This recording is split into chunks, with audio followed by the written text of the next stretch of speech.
हरे कृष्णा। आज हम गौड़ीय वैष्णव परंपरा के उस आधार स्तंभ और नवद्वीप के सबसे प्रतिष्ठित वैष्णव श्री अद्वैत आचार्य के आविर्भाव दिवस पर उन्हें नमन कर रहे हैं। ज्ञान, वैराग्य और भक्ति के हर क्षेत्र में वो सर्वोच्च आचार्य थे। वो महाविष्णु और सदाशिव के संयुक्त अवतार हैं और कृष्ण भक्ति को समझाने में वो साक्षात भगवान शंकर शिव के समान हैं। संसार के सभी शास्त्रों को वो केवल कृष्ण प्रेम के प्रकाश में ही समझाते थे।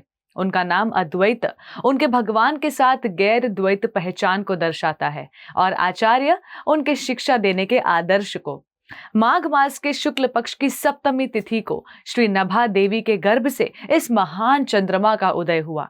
उनके पिता श्री कुबेर पंडित इस आनंद के सागर में डूब गए और अपने पुत्र के मुख को देखकर उनका अपना चेहरा चंद्रमा रूप बालक के तेज से दमक उठा। नवग्राम के सभी लोग इस अद्भुत शिशु की सुंदरता देखकर चकित हो जाते, जिसने बाद में मंगल और कमलाक्ष नाम पाए।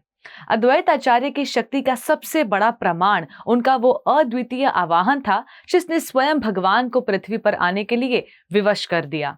उस समय संसार में भक्ति क्षीण हो रही थी और अधर्म का बोलबाला बढ़ रहा था। ये देखकर अद्वैत आचार्य लगातार अत्यंत तीव्र उत्कंठा के साथ तुलसी मंजरी और गंगा जल से श्री कृष्ण के शालिग्राम की पूजा करते रहे। उनकी आध्यात्मिक शक्ति की तेजस्वी गर्जना ने इस ब्रह्मांड के आवरणों को भेदा, वैकुंठ में गूंजी और सीधे श्री कृष्ण के कानों तक पहुंची। भक्त के इस प्रेम पूर्ण और समर्पित आवाहन को सुनकर स्वयं श्री कृष्ण श्री चैतन्य महाप्रभु के रूप में पृथ्वी पर अवतरित हुए। गंगा के किनारे का वो स्थान जहां उन्होंने शालिग्राम की पूजा की और भगवान को पुकारा, आज बावला के नाम से जाना जाता है, जो उनकी प्रार्थना की महाशक्ति का चिरस्थायी प्रमाण है। महाप्रभु के प्रकट होने के बाद एक बार जब अद्वैत आचार्य पूजा कर रहे थे तो उन्हें साक्षात्कार हुआ कि वे जिन भी देवी देवताओं का आवाहन कर रहे थे वे सभी श्री चैतन्य महाप्रभु के चरण कमलों में एकत्रित होकर प्रार्थना कर रहे हैं। इस अलौकिक दृश्य को देखकर अद्वैत आचार्य परम आनंद से भर गए। उन्होंने दोनों हाथ ऊपर उठाकर घोषणा की, आज मेरे जीवन के सभी दिन सफल हो गए, मेरी सारी इच्छाएं पूरी हो गई। मैंने साक्षात आपके उन चरण कमलों का दर्शन कर लिया जो चारों वेदों में घोषित होकर भी अगम्य है। तब महाप्रभु के आदेश पर आचार्य ने फूलों और चंदन से सुवासित जल से प्रभु के चरण धोए। आंखों में आंसू भरे हुए उन्होंने तुलसी मंजरी, अघर्य और नाना प्रकार के भोग अर्पित किए। अंत में उन्होंने ऊंचे स्वर में मंगलमय जयकार करते हुए प्रभु की महिमा गाई। जय हो गौरांग महाप्रभु की जय हो, जय हो श्री कृष्ण चैतन्य महाप्रभु की जय हो, जो सबसे उदार अवतार हैं।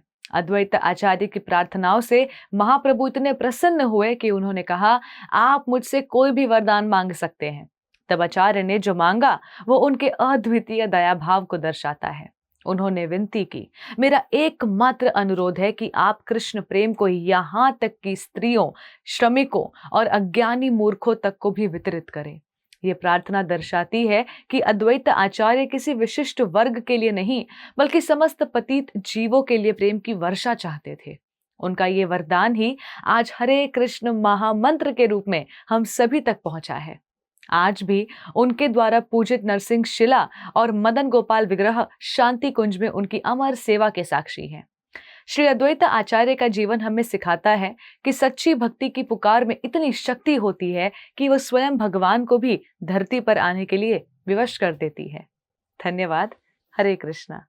Before a single drop, there is a heartbeat. At Haribol, that heartbeat is never traded for milk. Every cow and bull lives protected lifelong. This is ahimsa. This is kindness. This is devotion. Switch to Haribol Ahimsa A2 Milk. ऐसे ही और भक्तिमय कार्यक्रमों के लिए देखिए हरे Krishna television और इसे प्राप्त करने के लिए आप अपने केबल अथवा DTH ऑपरेटर से संपर्क करें तथा और अधिक जानकारी के लिए आज ही डायल करें 7666 839 839।